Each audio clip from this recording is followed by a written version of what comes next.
Good evening to everyone on the East Coast, and good morning / afternoon for everyone else dialing in from other time zones. My name is Hannah Kang, and I'm very honored to be serving as the founder and co-chair for the KCS Associate Board. We are the organizers and hosts of tonight's event, Amplifying Black and Korean Voices, and we are so pleased that you can all join us tonight for this very important discussion. Before we get started, I'd like to quickly go over a few housekeeping items.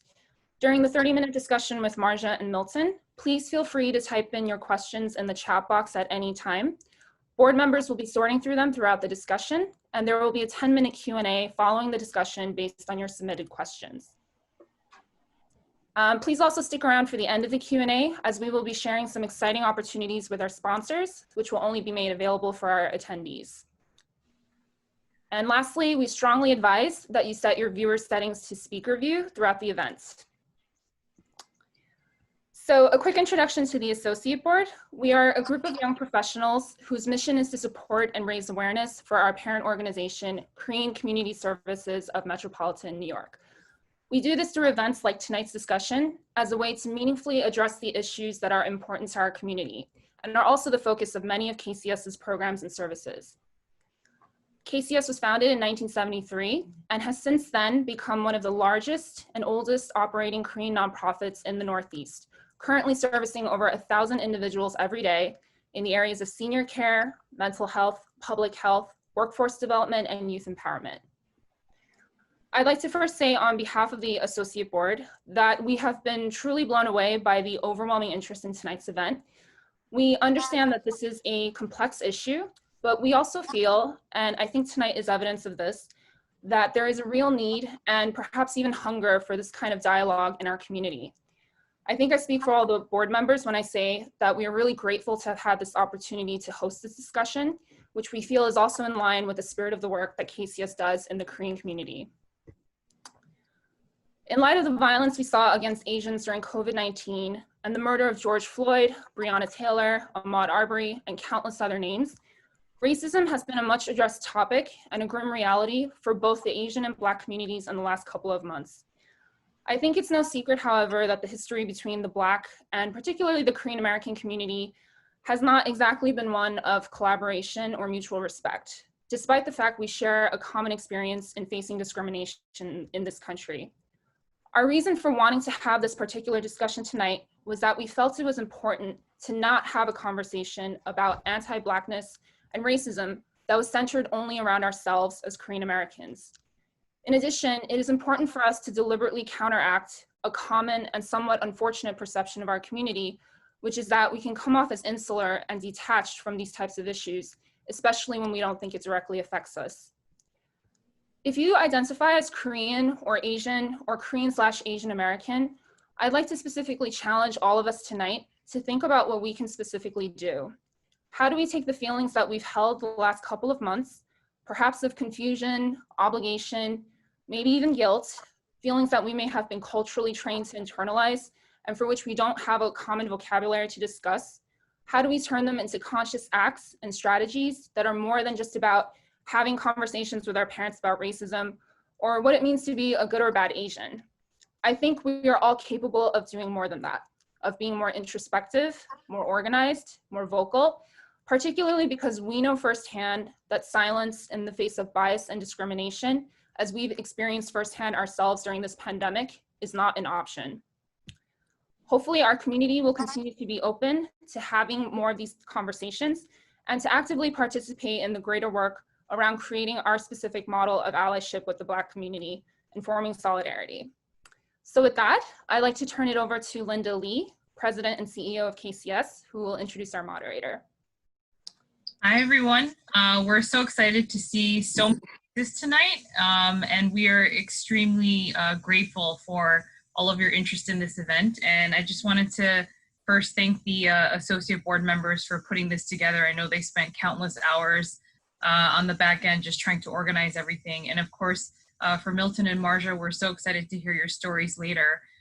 Just really quickly, for those that don't know KCS and who we are, I've been now working at the organization for about 10.5 years, and we've been around since 1973. And our mission has always been to serve the neediest people in our community. And we do that through a whole host of services. We're the only ones that actually provide Meals on Wheels in New York City to Korean seniors. And the head cook of our senior center for the longest time, who's now a recipient of our meals, she's 93, I think, and was working at KCS for 30 years, and she started when she was 60. Wow. I tell my husband all the time, like, don't expect that of me, because that's a different generation. But yeah, it's like, that's really the spirit and grit, I think, of the staff and also the folks that are part of this organization. And you know, we also provide a whole host of other services around workforce, immigration, adult literacy, a lot of the services that are really challenging the neediest folks in our community that have language, cultural barriers. And our most recent program, which Hannah mentioned and touched upon, is our mental health clinic. So we're currently the only Korean nonprofit in New York State that actually has our outpatient mental health clinic license. So we can provide individual psychotherapy as well as medication management. And I'm sure we all know that mental health is such an important topic in our community right now as well. And I think in general, COVID has just really has really challenged, I think, a lot of us in so many ways. And then a few months into COVID, we have, you know, the murder of George Floyd, and it brought up all these important questions and issues, I think, that we need to ask ourselves and really wrestle with as a community.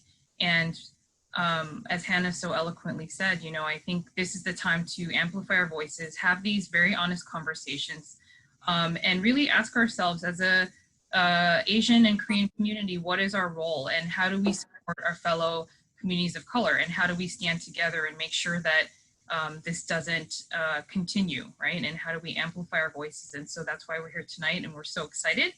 And I have the extreme pleasure of introducing Seok-young Yoon, who is she's one of our amazing board members.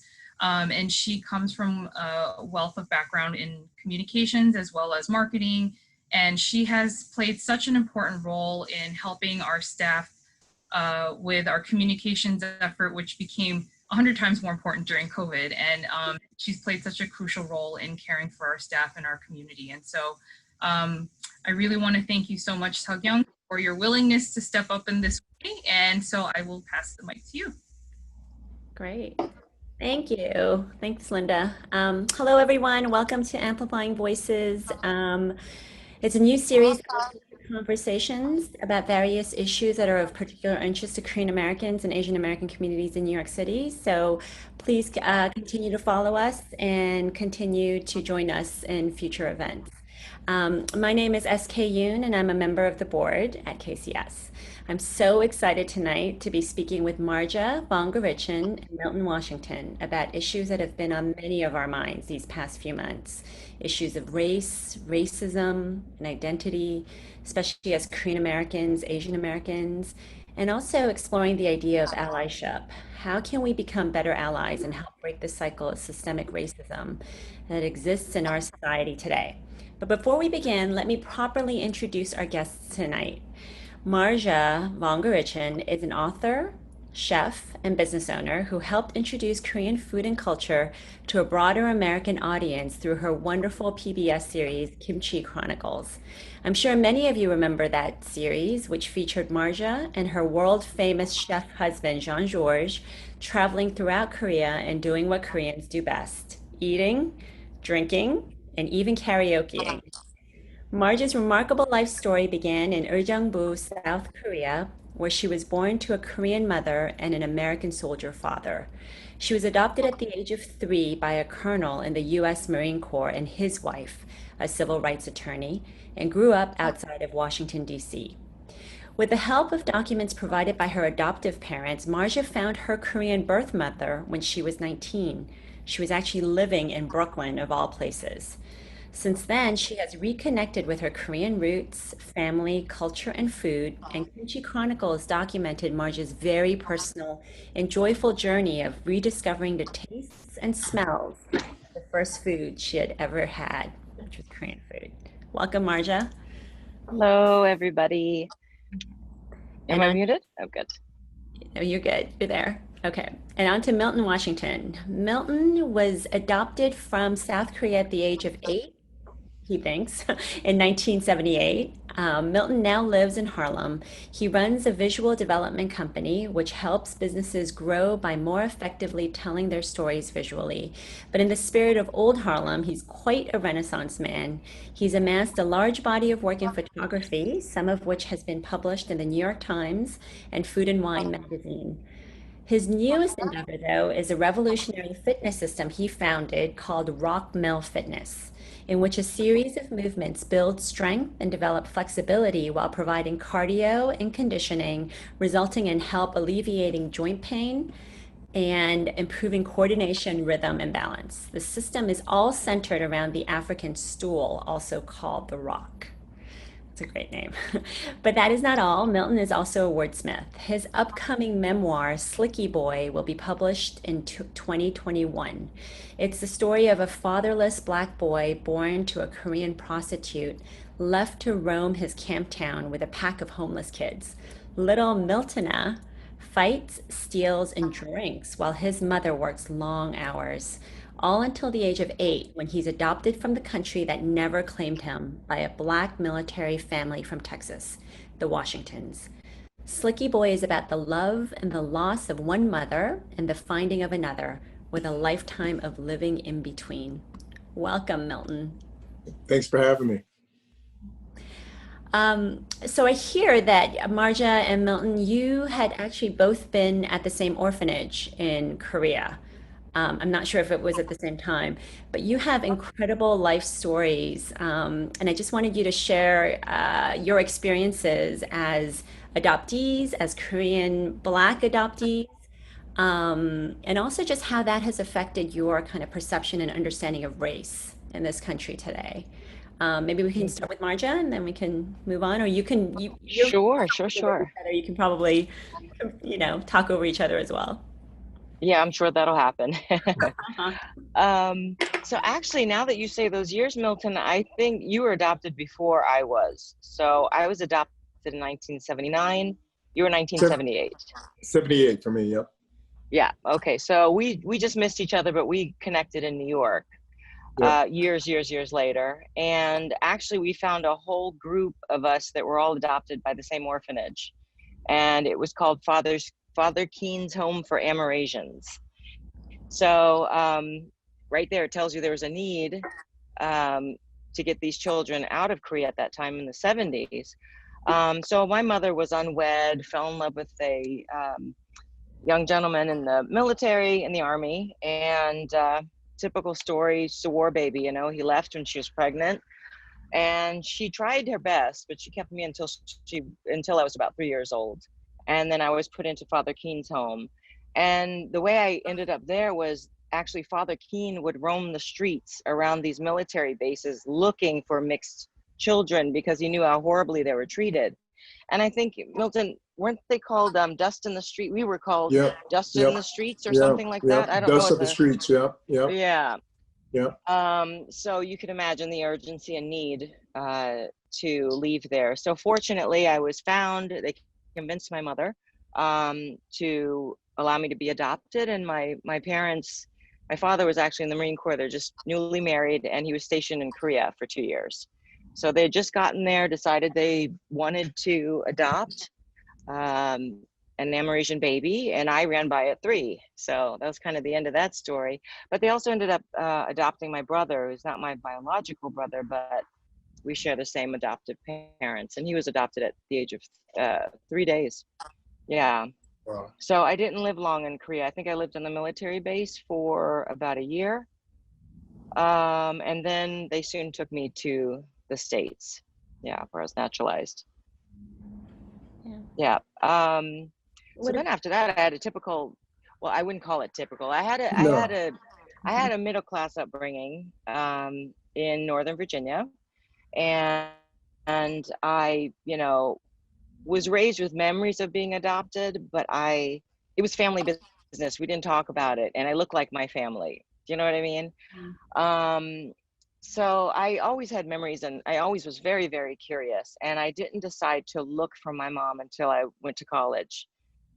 But prior to that, I always had little bits of Korea that would pop up in my mind, but always through food. So my father, he would always order these black bean noodles from this Chinese restaurant every Friday night. And I would always have some, and I would be like, I love these, and they taste amazing. I knew the taste from somewhere, but it didn't, it didn't really connect until I met my birth mother, and I found out that it was jjajangmyeon, which is, noodles with black bean sauce. And that was my favorite food as a baby, which I didn't know until I was much, much older.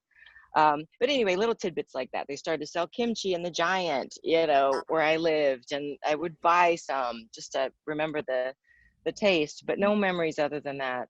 I went to predominantly white schools. I think the biggest minority there was Asians, but I didn't claim it, I guess. I didn't look like them. There was just no connection really. But I did experience colorism within even the African American community. Always being asked what I am, where you're from, just, all the things that kids say to each other. And then I went to college. I hated my first semester, but at that time I just was kind of in a self-discovery, being away from home the first time. And I decided to take the documents that my parents had kept for me on my adoption with me to start looking for her, because I didn't want to include my parents. At that time, it just felt like, and I think a lot of adoptees have some kind of inner guilt. I don't know where we get it from, but it's like, we're so thankful and fortunate to have been adopted. We wouldn't want to hurt our parents' feelings in any way by seeking something else. And for me, it was just memories and some kind of connection. My adopted mother was very much into genealogy. So she had all these records and things of her family history, but it didn't really pertain to me other than in name. And, so I always yearned for that. And I was really happy when I found my birth mother in Korea. It took me one phone call, actually a couple phone calls, but really not much time. And then 3 months later, I had her number, and it was a Brooklyn number. And I was in Nashville at Fisk University at the time. So yeah, that was quite a reunion over the phone. And then another month of just phone calls, and then we actually met each other. So fast forward to, okay, so I eventually ended up moving to New York. My mother taught me Korean through the food, because I was eating all my memories. Everything she would make for me, I remembered it. And I needed to know what this was inside and out. So she would take me to K-Town, 32nd Street, or Flushing when it was good back then. I don't know where it's gone now. But she would take me there shopping, and she'd say, you love miyeok soup, guk soup. This is miyeok. She showed me what brand to buy and everything. So I really learned Korean again through cooking. I noticed, though, after I got comfortable with words and ordering, I would have microaggressions in K-Town. Like I would ask for the menu, or I would order something in Korean, and listen in, what I'd have to repeat it 2 and 3 times, and then they'd repeat what I said and never answer me in Korean, and I just felt like so frustrated. It was like I finally felt a connection, and then here we go, reminding me I'm not Korean. Or they'd say, oh, is this your mom? And I'd be like, yeah. And they'd be like, you don't look Korean. I'm like, I mean, what do you answer to that? Thanks, I don't know. And I think my most painful moment was when I actually went to Korea one time, and I was with my daughter and my aunt, and we were in Hongdae, and I needed a pedicure. So I went to go get one, and I hear the ladies talking, and they weren't very welcoming when I walked in, but I said whatever. But I heard them talking, and I heard them use the term used for Black people that's not a nice term. And I knew that, and then they started laughing, and I said, "Mukya," so pissed. I was like, "What's funny?" And I just got up from there. I threw the money at them, and I left, and I went back to my aunt in tears. Anyway, she went back to that nail salon, and as Koreans say, "Naliganasa," you know, she went crazy up in there. And it was really hurtful because you know, it's any kind of racism or microaggression is painful, because I think people who aren't afflicted with the disease of racism really kind of have an openness and just see energies and spirits instead of color and where you're from or what you look like. Yeah. So that just made me, you know, it just, I guess it gave me a bit of a reality check, but in the same way, I had such a sense of healing doing Kimchi Chronicles, which was after that. And I realized that where I allowed other people to make me feel like I wasn't connected, I realized that came from within myself. And what I was missing were the details. Like I would go to, you know, temples and things, and my mother speaks Konglish, you know? So the details are kind of lost in translation. So I didn't understand everything all the time. And when I went to Korea, I had so many things that I'd done numerous times, but they're really explained in depth because we had experts every bit of the way there. And after that, I was like, what the hell? I've been letting someone else justify my existence and belonging in this culture. And after that, I would get interviews about the show, and Korean reporters would always ask me, do you feel more Korean or more Black? And I'd be like, that is the silliest question ever. I'm equally both. I mean, how do you measure that in a percentage in someone? Yeah. You know, when, you know, it's about culture and family and all of it, not just your color and what you look like or what you resemble more. Right. So it's been a big growth thing. And, you know, I've talked to my daughter, who's now going to be 20 in September, and she's in college, and, you know, she's all over the Black Lives Matter movement. I mean, she posts every day. She'll do like clickbait posts. It'll be like a, you know, tutorial on how to do your eyebrows, and then she'll be like, arrest the murderers of Breonna Taylor. You know what I mean? I'm like, that is my girl. So I'm so proud of her. And hopefully with this new generation, in how connected everyone is, just because, you know, we're all so close visually now, we're able to do that. I think there's going to be less and less. We got to get rid of this old diseased population first, you know, but I have hope in the future. Milton, what about you? Like, do you feel like you grew up feeling that you were Korean? I mean, you were there until you were 8. Well, so kind of unlike Marja, I have very, very vivid memories of South Korea because my mother dropped me off at the orphanage when I was 8, right? So I had kind of lived the whole life. And within that life, it was pretty much kind of governed by 2 things. It was governed by how all of Korea told me that I wasn't Korean and I wasn't any good because I wasn't Korean, and particularly because I was Black. That was one kind of governing force or an environment. And the other governing force, it was just the overwhelming sense of my mother's love for me, you know, and to me, if you got to go through the first one, it's kind of best to be equipped with the latter, you know. So you know, it's like a little kid can be, a woman can have a child and they're homeless, but if that child knows that, you know, his mother loves him, like, you know, not too much else matters, right? So so it was kind of great balance in that respect. But I have this life. So it's, if someone were to ask me, well, you know, Milton, you know, do you think you're more Black or Korean? You know, very, very much like what Marja said to me is, I kind of feel very much right down the middle, right? There's that. And almost kind of principally, I think, right down the middle. But also there's a realistic part that goes, you know, this world doesn't see me as Korean. You know what I mean?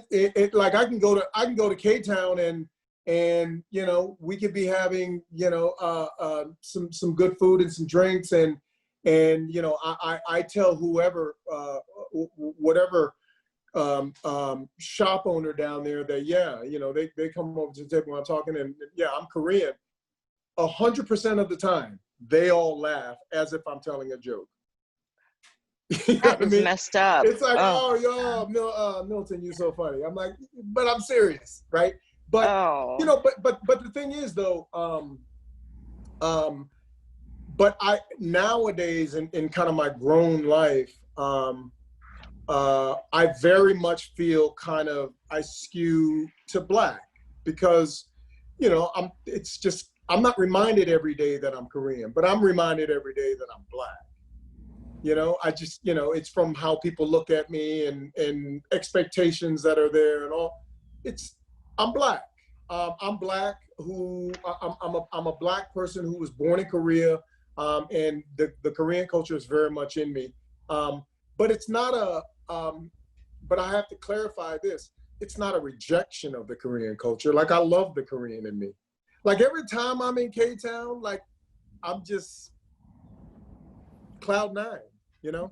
So yeah, I feel very much connected to both sides of me. And it kind of depends on the day and the moment on how I feel in terms of that barometer of Korean and Black. Right. That's so interesting because in some ways, both of you were so rejected by the country because of race, right? Because of you were half Black. Until they found out I was married to a world-renowned French chef, you know. And then there was the Pittsburgh Steelers? God, Heinz Ward. Heinz Ward. Yes, who I've met very money much. changes everything. Money changes everything. Accolades change everything. Yeah. Insuni, right? I mean, I'm sure she only got the accolades years later, after she was popular as could be. But it's like, why does it have to be that?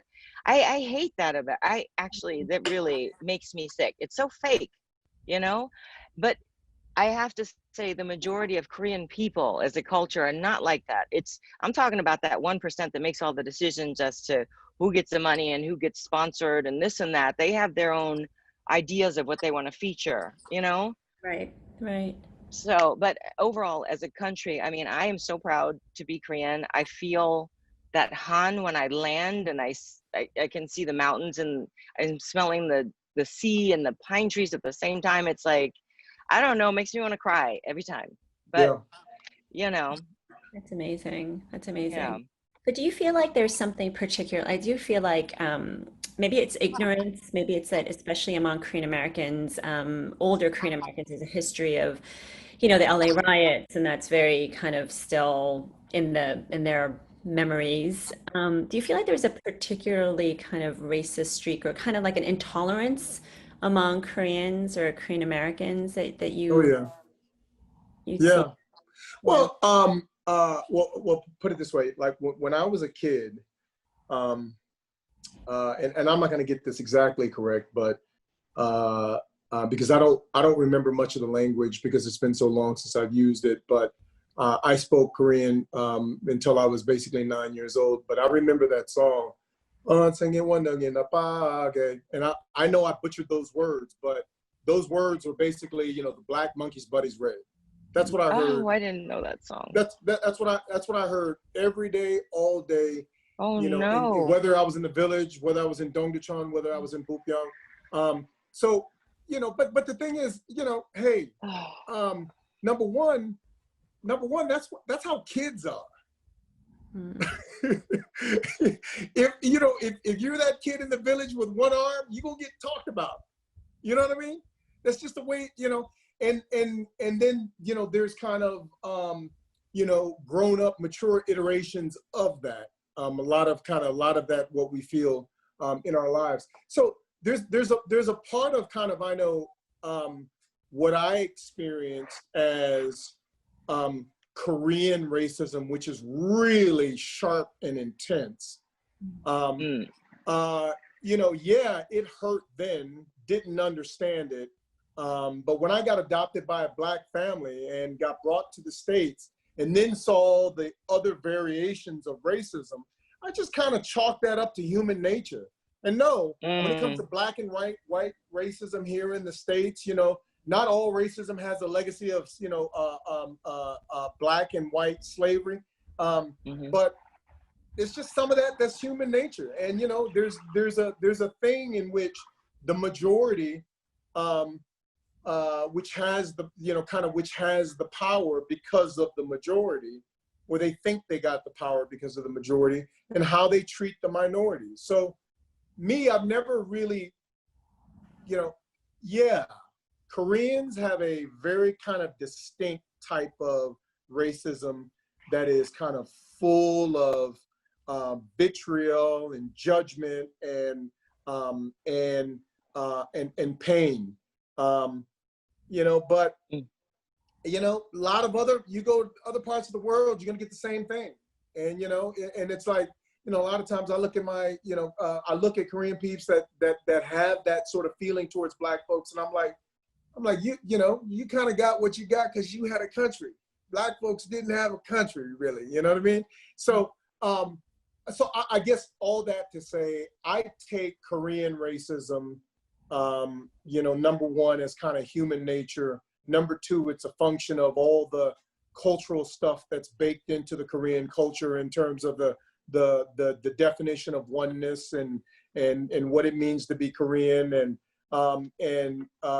I just take it with a grain of salt, because if you go to different parts of the world, you're gonna see the same stuff. Yeah. Yeah. So what is your response to the ajumas in 32nd Street who say, no, you're not Korean, ha ha ha, you can't be Korean? What do you normally, how do you respond? My response is, my mother is, I said, my mother's name is Pak Young-ja. Oh. I grew up in Pupyeong. My grandparents probably lived in Dongducheon. Wow. And then their eyes pop out of their head and they go, oh, okay, you are one of us. And then they start you get giving extra me free kimchi. shit. Yeah. That's messed to up. me, and that also says something else about the whole racism thing, and kind of how it works. There's a and I think, which is kind of the linchpin of a lot of it. If someone would ask me, well, that someone who's not Black, and they go, no, what do I do to kind of be a better ally? I'm like, just try to be open. And when you find a good opportunity to be cool with somebody Black, because, we especially those of us who live in New York, we have all kind of opportunities to befriend somebody.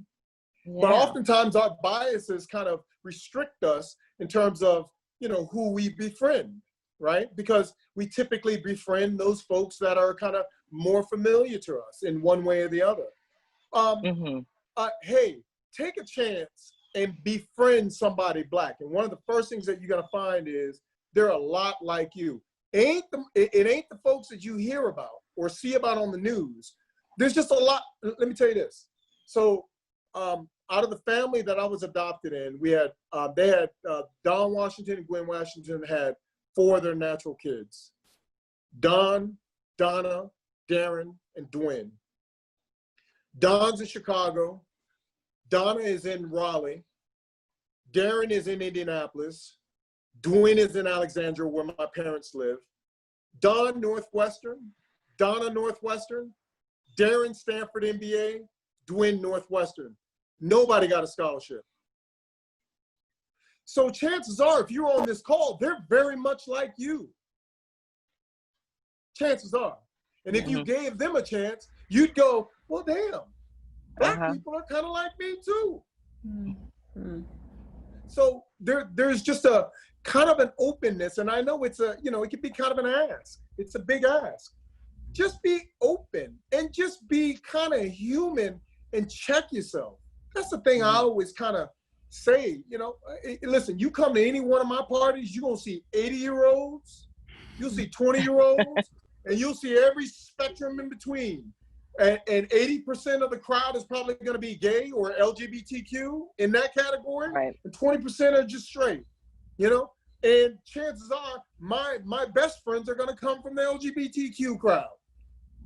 Right. Yeah. Just be open. Same here. Yeah. Yeah. Yeah.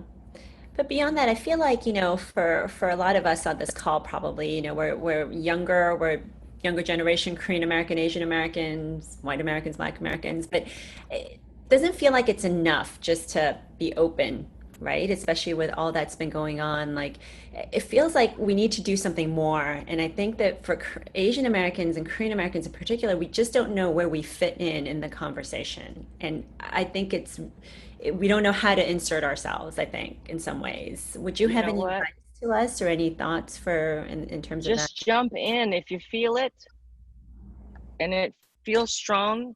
Just, you know, for the Black Lives Matter, like I loved seeing the protests in Korea. I love seeing, you know, Koreans in LA protesting.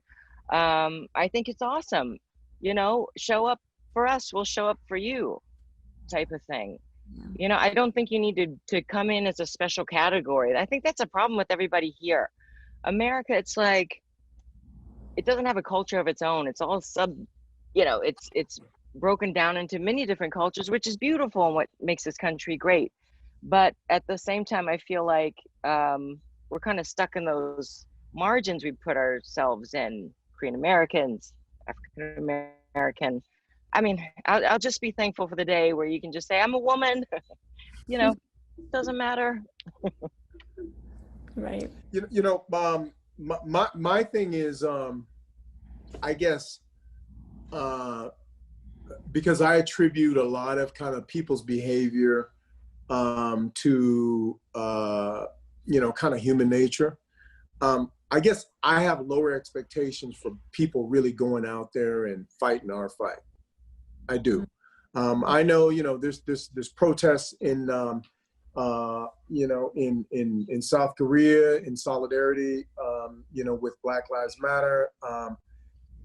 You know, but it's kind of the thing now, but, you know, I wonder what it's going to look like in a year, right? So I guess I don't really have an ask at that level. I have an ask really just kind of at the, you know, it's the personal relationship level. And that ask is already kind of difficult because, you know, a lot of this is just like, you know, why would you kind of, you know, most people don't want to put themselves in harm's way. You know, and when you jump out there, especially as something that's as, you know, kind of publicized as Black Lives Matter, and, you know, people have formed ideas on what that means, and all of a sudden, you know, they see you in a march, you know, there's no telling what that can mean for what implications, you know, that is for your job or your family or your community, you know, there's no telling. So I guess I just don't have people, I don't have that expectation, but you know, the expectation that I have is just kind of on a personal level, right? And that personal level is just, you know, if you're down with a cause, like I said, I just think that you kind of need to befriend somebody Black, and to have that person feel that there is support beyond the column of support that we've previously had, which is simply ourselves. And then that's even questionable. But to know that there's other people out there that's down for you, you know, that can have some serious ramifications for that individual. There's no telling what that individual can do as a result of that sense of broader support. You know, so, and I think that's very, very important because I look at this kind of more at I'm more interested in the micro level, in the relationships, the personal relationships. And I think that's just it's a very powerful thing that when someone outside of the previous scope of support all of a sudden supports you, and how energizing that can be. Just talk to somebody, befriend somebody, listen to somebody, and start to understand that, like, we're all human beings and we're all kind of going through the same shit in many ways, just different kind of degrees and colors, right? Yeah. Yeah. There's an interesting, I'm looking at some of the questions that have been coming in, and there's one from a single mother of a half Black and half Korean. I saw that. Yeah. And she was saying, I'm struggling with how to expose and teach him so he can be prepared for the real world as he becomes an adult. Do either of you have any advice for her? Gosh, well, yeah. I mean, you go first, Milton. No. Well, I would just say that, you know, because I know several of these situations, And one of these things is just kind of managing expectations. You have to understand that that child is at a, that person's childhood is nowhere near similar to our childhood, previous generations. And this is to me, it's almost it's a fascinating time. It's a fascinating study in just, kind of civilization and just, human behaviors and all that. But have a expectation that there is going to be rage, not only as a Black child now, because that person is Black, and there's a kind of a funny thing with Black.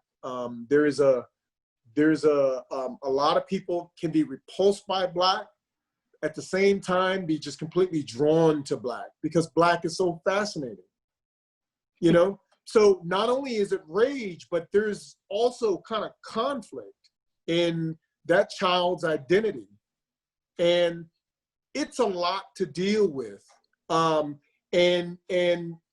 be careful of, just kind of letting that kid do what they do. There might be an optimal balance of talking to, showing, understanding, being a parent, putting the foot down, keeping them out of harm's way, and also kind of letting them be free and experience this kind of moment of time in our history. So my short answer is, I don't know. I don't know, but it's hard. But to the parent, not only be open, but also be a parent. Which means that you're not trying to be your kid's friend. Yeah. Well, I know what your parenting style is. You'd be surprised. Yeah. Okay, so I have my daughter Chloe, who is she's everything, really, literally. So I remember in 4th grade, she came home and she said, "Mom, am I African?" And my Korean mom said, "No, you're not." Like, it was the worst thing in the world. And I was like, "Excuse me." I was like, "Chloe, let's talk about this in the kitchen." So I said, "If anybody asks you what you are, just tell them you're the world. I mean, you're going to name every continent, And she's like, "Oh, yeah." So then after that, I think just I would say to you as a mom of a mixed child, I think it's important, very important for kids to grow up with examples of both cultures, even if it's not an immediate family member. It could be a communal thing. It could be recognizing holidays, watching programs. I mean, I feel like children, we all have been through this age, especially middle school. I think it starts where you're finding out who you are, trying to figure out who you are. And it's all the more difficult, I think, sometimes, depending on representation or lack of representation in your community, that could be quite confusing at times, as it was for me. But I think if you're able to bring that and bring those cultural references home, maybe have them go visit family they wouldn't normally visit. I've had Chloe go down south and visit, my African American side of the family.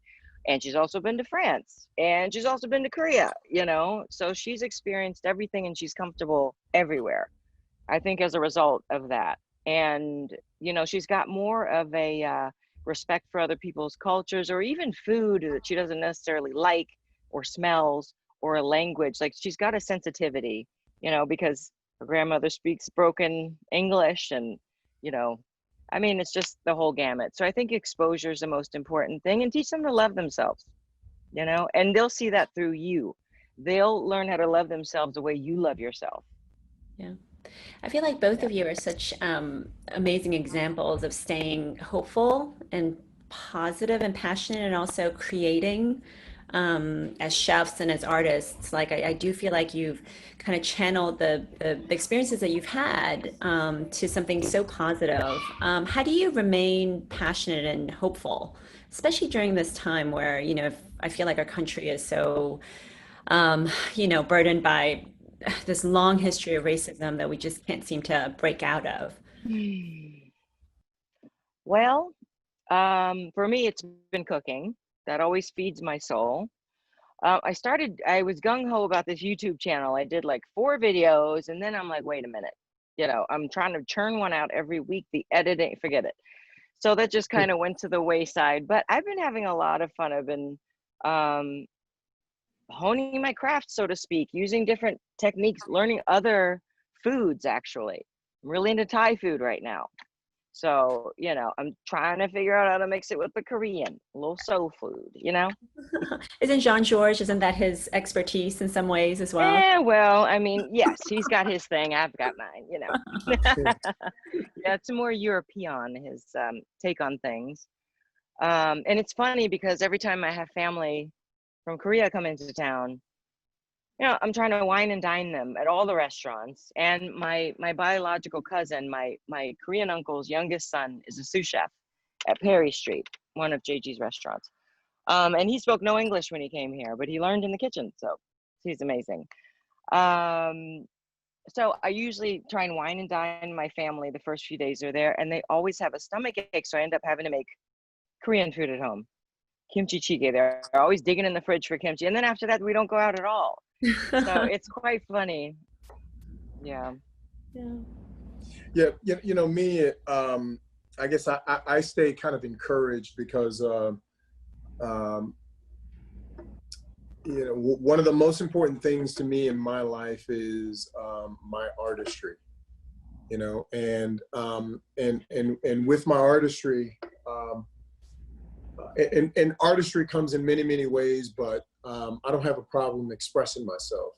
And I think as an artist, I think it's times like these that, you know, we oftentimes feel the pressure to really, really express ourselves. And I think art does something to the world that kind of, you know, kind of pushes the pendulum back to the side of good, you know, and, you know, it's not going to stay on the dark side forever. And I think artists and just people with, you know, with a sense of real direction in their hearts, they kind of step up during times like these, you know. I'm hoping that people step up in a serious way, you know. But I know a lot of people who are doing something really, really positive to push, like I said, that pendulum back to the other side. Yeah, for sure. And support each other. Yeah. You know, support every little thing. That's what I do. I hear a little cause, I do what I can. That's my philosophy. Do what you can when you can. And I think that goes across the board, not only in these times, race relations, just being a human being, do what you can when you can. Yeah. I feel like that's like a great spot to end. I don't know if you wanted to add anything else, Marja and Milton. Well, you know, I just want to thank you for even thinking of me to have me on this panel, really. You guys are just so supportive and send me so much love. I really appreciate it. You guys are wonderful. I hope we do something again in person. Definitely a K-Town situation. Yeah. And karaoke when we can get back. Yeah. I gotta say the same thing, you know, definitely thanks to KCS and the Associate Board. And I also know that, you know, for people who are kind of on the outside looking in on situations like these, you know, in which it's not, in which you might think that it's not necessarily your fight, but I don't know. I think, you know, it's not like I was alive 100 years ago. And I don't know how it was back in the days when, you know, similar situations might have arose, but it just seems like we're just kind of at a point in history that's just unprecedented. And if you choose to kind of stay on the sideline because you don't think this is your fight, chances are you're going to be wrong, and chances are, you know, you're it will you're be either so there ain't nothing wrong with a little fight in your life. Yeah. You know? No. Yeah, I agree. I think, you know, people who turn a blind eye to racism done to other people, I mean, if it's going to happen to, it's just like the Nazis. I mean, they went through everybody. Come on, people, this is happening. I mean, This is how it happens. you know, Yeah. this is how it happens. It starts with the most marginalized people, Right. and then everybody else who's different. So, Yeah. Do you think Yeah. there's anything like in particular that like Asian Americans can add to this conversation? And I think we're all just, we want to be part of that fight, and we want to not just stand on the sidelines. That is not what most of us, I think, on this call want to do. But I think we end up there because we're just not sure how to plunge in. you know, Especially in terms of like, not just in terms of personal relationships, but maybe on a slightly broader scale. you know what I've always thought was lacking in terms of just information about Korea in general is that Koreans really don't talk about their history so much outside of Korea. And we have a lot of pain and slavery. I mean, legit slavery. And, you know, I mean, maybe the fear with Asian Americans is that they feel like maybe they don't have a place to have a voice because maybe they haven't gone through the same type, but you guys have. I mean, people need to know Korean history as well. It's not just LG and Samsung in the last, you know, however many years it's been. I mean, that's fabulous, of course. When a country, you know, pulls together, everybody gets up together. But I mean, the dirty details needed. Your pain needs to come out, you know, to be more relevant in the world, and talk about it. Talk about it. I try to talk about it, especially when I am, you know, in relation to my African American side. I'm like, Korean people are the soul people of Asia in Right. so many ways, Right. you know? So, Yeah. Right. I agree with that. There's a chapter in the book that I'm still writing. And by the way, I don't think it's going to be 2021 when it drops, but I don't think so. But the chapter is entitled Church and Chicken, and it's about, you know, it's really about the commonalities of Black folks and Koreans. You know, like you can go to Korea and go to church and you'd swear it was 100 Black folks up there singing in that choir. that's true. Like you That is swear. And, Did you see those 4 guys in the car with that YouTube channel? I mean, I they are haven't so seen that yet. soulful. Oh, I gotta send you the link. Yeah, send that to me. But the She can thing send it is, to all of us. yeah, you know, Well. but the thing is, it's you know, a lot of the Black condition is like, a lot of it is so environmental in terms of the repression, the boot on the neck. Mhm. And Koreans know something about that repression too. They know a little something about that, Han. You know, and because of it, you know, it forges a people that are not only resilient, but also creative in so many ways. And deeply emotional, yeah. And deeply emotional. Like, I don't, you know, it's you know, Korean folks will, you know, like I've experienced a lot of Korean folks, you know, upon meeting them and having a couple drinks. It only takes like 2 drinks. You know, somebody's crying.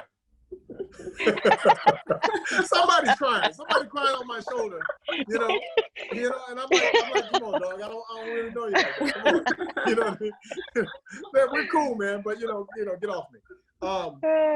You know, but the thing is, yeah, we are emotional because, you know, when you've been held down in such a way, it's hard not to be connected to your heart in that way. It's just hard, you know. Yeah. And it's hard not to, you know, to feel some kind of way about the suffering that other people have, other people experience, you know. And sometimes you just gotta, you know, you gotta know, you know, kind of going back to the question of like, you know, what to do. You know, like I said, I don't really have expectations of people, you know, going out doing a whole lot of fighting for long for the cause of Black folks, you know, but. You know, I'll tell you what, you know, next time you're in a room and somebody's talking shit about Black folks, speak up. Say something. you know, and, you know, do so with grace, do so in a way that you don't lose your job or lose the account, you know, but the thing is to stand up for Black folks is like standing up for women. It's standing up for all sorts of, like, you know, I remember when I was a kid, you know, coming from what I came from to be told every day that I was worthless. It was impossible for me to be on a playground in the 5th grade and some kid is pushing on another kid because they're bigger. It was impossible. I didn't know that kid that was getting pushed around from a can of paint, but I'm standing up because I know what that feels like. Yeah. And yeah, you know, I could have got jumped or beat up and all that, you know, but my body just wouldn't allow me to let that injustice happen. Yeah. It goes against everything that I stand for. It goes against that. That would mean me turning my back on myself. I'm not doing it. So I just think that, you know, you got to think about it. You know, it's a difficult thing. It's a very, very difficult, nuanced thing. Very, very complicated, you know, but when you can, you know, you might just say something, boom, the door's open to the elevator and you walk out. Right. But, you know, excuse my French, but that motherfucker needs to know that they did something wrong. Yeah. And everybody around them ain't down for it. And to me, right. that is and enough people start to do that, culture can start to shift in a serious way, in a meaningful way. Not just, hey, I'm down, but I still harbor these feelings against Black folks. But I'm trying to look kind of cool and, you know, be down for the cause, because it's hard to change someone's heart. But like, listen to your heart for real. Yeah. That is really powerful. And I think that you're so right, Milton. Like, I think that sense of empathy that, you know, that we as Koreans and Asians have suffered as well, different kind of historical points and different kind of suffering, but that is something that we can empathize with and allow that to help us speak up in those type of situations. I think it's such a good lesson for all of us, and not be scared because we're the minority, we're the model minorities, or we're, you know, Asian Americans in that way. So we thank you so much for your time tonight. I feel like we could have talked for another like 30 minutes, and definitely a couple shots would have really helped, I think. Really flowing. But thank you. I really appreciate your time. Thank you. And hope we can do this again. Maybe Definitely. when you comes out, Milton, we'll have you Thank back. you. Yeah. Thank you, everybody. Thank you, everybody. I think I'm going to pass it on to, is it back to Hannah? Yes. Great. Yes, thank you again so much, Milton and Marja. There were too many good quotables, and I'm just like so eager to look back on the chat as well. Thank you so much for sharing your insights with us, and totally would love to do a K-Town hang when all this is over. So all right. yeah, I would definitely love to do that. Yes, you said nothing but a word. I'd like to just quickly introduce our sponsors for this event. So we as an associate board, we try to use our platform to also support small businesses. For this particular event, we are so proud to have partnered with a Korean and a Black-owned business. So first we have Nuna Noodles. Nuna Noodles is a mother-daughter Korean-American-owned business. They're located in New York City, Koreatown's Food Gallery on West 32nd Street. All attendees tonight will be able to get a free side dish with any purchase of noodles. So please just show your Eventbrite ticket in person, and the deal is good until this Friday. So we would just want to thank Nuna Noodles for partnering with us. Next we have the Whistlethorn. The Whistlethorn is a Black and female-owned business. They're based in Brooklyn. The Whistling Thorn is designed. Their products are designed to help city dwellers give their skin enough of what it needs to maintain balance in harsh urban environments. The line contains all natural aromatic oils and fragrances with the safest synthetics used to provide stability. And all the attendees here can use the code BK Voices for 15% off their inventory. So this deal will also be good through August 2nd. So thank you again, Whistling Thorn, for partnering with us on this event. Thank you. And finally, please follow. There's so many handles listed here, but we've got KCS listed. We've got the Associate Board Instagram listed, Marja, Milton's, Nuna's, and Whistling Thorn. So please give us a follow, and we hope to see you at more of these events, hopefully to keep the conversation going. And as always, please provide your comments, your feedback. We'd love to always have this conversation even outside of this forum. So thank you everyone for attending tonight, and thank you so much again, Marja and Milton. Yeah, Thank you. This was our amazing. pleasure. Thank you. Thank you. Great. All right, guys. Good night, Bye-bye. everyone. Okay. Good night. Be well. Be Bye. well.